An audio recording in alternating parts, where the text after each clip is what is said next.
Bom dia, fiel, boa semana a todos. Segunda-feira, 10 dias sem jogos de futebol de clubes com a data FIFA. Corinthians empatou com o Palmeiras no derby da Neoquímica Arena. Poderia ter vencido, o Michael perdeu uma chance incrível no primeiro tempo.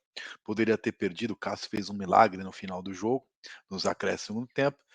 O empate não foi ruim para o Corinthians no ponto que subiu para 5 pontos, a classificação para o Z4. E o Palmeiras? O Campeonato Brasileiro acabou faz tempo, agora tem muita gente que mente, quer mentir, que tem emoção, que tem disputa de título. Essa gente que gosta de mentir falsa emoção, não, tem disputa pelo tanto não tem disputa pelo título que o Botafogo perdeu na véspera e o Palmeiras entrou para empatar, nem forçou para ganhar. Se tivesse alguma chance, tinham atacado pelo menos. Jogo muito fraco e o Palmeiras era favorito para 10 entre 10 críticos, então não dá para reclamar do resultado. O jogo foi fraco, mas o Corinthians não foi dominado, enfim, me chamou a atenção a ausência do Renato Augusto, e era uma explicação clara do Luxemburgo na coletiva, mas tudo sobre Corinthians e Palmeiras. A gente fez a live de pós-jogo quase 2 horas. Eu e Randall Luz fizemos a live, nota jogador por jogador, coletiva na íntegra, análise do futuro, do passado, polêmica Maziotti e Luxemburgo, as declarações, tintim por tintim. Foi uma live muito completa. Quem perdeu pode ir lá assistir. Vamos falar agora do o que será o amanhã, quem sabe é Deus, como cantou Simone. Vamos para os resultados rapidinho? Vamos lá, rodada. Curitiba e São Paulo. Melhor, São Paulo e Curitiba não aconteceu porque a polícia de São Paulo é uma vergonha, as autoridades de São Paulo são vergonhosas e não dá para ter 2 jogos na cidade no mesmo dia porque eles são preguiçosos e incompetentes. Então teve 9 jogos na rodada. Atlético Paranaense e Atlético Mineiro empataram. Goiás e Inter. Ó, você pode reparar de quem luta para não cair, só o América venceu. Vamos lá. Goiás e Inter, empate. Botafogo e Flamengo, uma briga que está lá em cima. O Botafogo já é campeão brasileiro, perdeu do Flamengo. Aliás, a 7ª derrota seguida do Botafogo para o Flamengo no Newton Santos, é uma freguesia incrível do Botafogo para o maior rival na sua casa. Botafogo e Cuiabá. Cuiabá estancou, Grêmio venceu, está lá brigando na briga de 5, 6 times para ver quem vai ser o vice-campeão brasileiro. Fluminense ganhou do Fortaleza, também está nessa briga do vice-campeonato brasileiro. Corinthians e Palmeiras empatou 0-0. Outra briga para não cair, Bahia e Vasco, os dois empataram 1-1. América e Santos. O América venceu o Corinthians, o São Paulo, o Santos no Brasileiro e eliminou o Bragantino no Sul-Americano. Não sei o que ele tem contra os paulistas, mas enfim. O América, que era lanterna isolado, venceu o São Paulo e venceu o Santos na sequência, e com isso deixou a lanterna. O América que tem um jogo a menos contra o Vasco, né? Um dos dois vai ter que pontuar na rodada. E o Cruzeiro permaneceu à frente do Corinthians por 1 gol de saldo, né? Com esse empate 0-0 com o Bragantino, mesma pontuação, mesmo número de vitórias. O Corinthians tem saldo de -1, o Cruzeiro de 0. Esses são os jogos. Agora vamos para a classificação, que é o que a gente compreendeu falar de vocês. Primeiro assim, ó, eu tô aqui, tá, gente? Não é fake. Vamos lá para a classificação.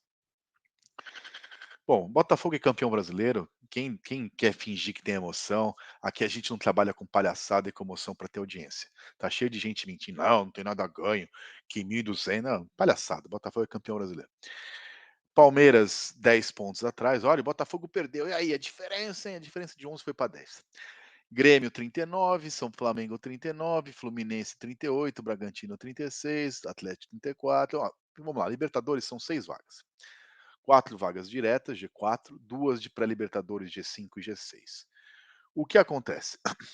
Copa do Brasil, Libertadores Sul-Americana também não vaga. Então vamos lá.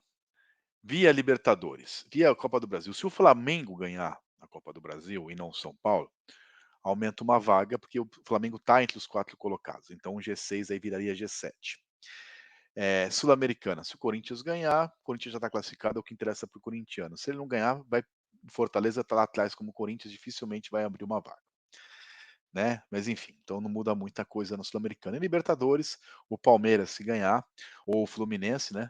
Ou o Inter não que está lá atrás. Ou o Palmeiras ou o Fluminense pode abrir uma vaga, então o G6 pode ainda virar G8, dependendo do Flamengo e de Fluminense ou Palmeiras. Essa é a situação. O Corinthians tem 28, 6 pontos. Se vencer o jogo a menos 29, estaria aí a 3 pontos do G8. É essa a situação. O próximo jogo é contra o Fortaleza fora. Então vamos lá, classificação é isso. Agora vamos para o rebaixamento, que é o que menos devaneio e viagem. Coritiba, que não jogou na rodada, vocês podem ver, os últimos 3 colocados, Coritiba, América e Vasco, tem 21 pontos, exatamente como Corinthians, né? São Paulo e Grêmio. São 6 times com jogo a menos, né? Então, assim, na verdade, verdade, América e Vasco vão jogar entre si, ou um dos 2 vai vencer ou vai ter empate, então o Vasco pode ir pra 20, o América pode ir pra 19 ou o Vasco 18 e o América 17, ou seja, a situação do Santos vai piorar ainda na rodada, né, que o Santos não joga. O Curitiba, se vencer o São Paulo, pouco provável, já que o jogo é no Morumbi, iria a 17. Se perder, o São Paulo, que está com 28, vai a 31, sai dessa briga. Agora, se o Curitiba vence, vai a 17, passa o América, né? Deixa a vice-lanterna. E o São Paulo fica em 28, também meio parado ali, mas 7 pontos já acima do Santos. Então, a situação do Santos é bastante complicada. Em relação ao Corinthians, se vencer o Grêmio, jogo a menos, ele pula do 13º lugar com 26 para 29 pontos, ele assumiria ali o 10º lugar, passaria inclusive o Cuiabá. Na prática, o Cuiabá para baixo, todo mundo briga para não cair, mas é muito pouco provável que de Inter para cima haja briga real. Então, acredito eu que Goiás 25 pontos, enfim, Bahia, Santos e Vasco, e América e Curitiba estão nessa briga. Curitiba e América muito lá atrás, né, mesmo com essas 2 vitórias do América, então a chance é grande aí desses times caírem. Então o Corinthians, apesar da rodada do jogo do empate, 2 empates seguidos em casa, ele aumentou para 5 pontos a sua vantagem em relação à zona do rebaixamento, com o jogo a menos. Então essa vantagem pode ser de 5, de 6 ou de 8. Mesmo que os jogos a menos de Vasco e América vencendo, eles vão diminuir a diferença, mas vão continuar dentro da zona de rebaixamento, então não vai diminuir essa diferença. Então o Corinthians tem essa vantagem aí que dá para dar uma administrada, tá certo, gente? Agora vamos para a data FIFA, futebol volta só contra o Fortaleza na próxima quinta, jogo esse válido pelo Brasileiro, né, pela Sul-Americana só no dia 26, tá certo? Fiquem ligados, todo dia tem vídeo inédito aqui no canal, mesmo em data FIFA, Bom Dia Fiel. E também quinta-feira tem a final do Brasileiro Feminino, Corinthians Ferroviária, futsal, muita coisa ao vivo. Inscreva-se, ative o sininho, fique ligado aqui. Bom dia, fiel, boa semana a todos.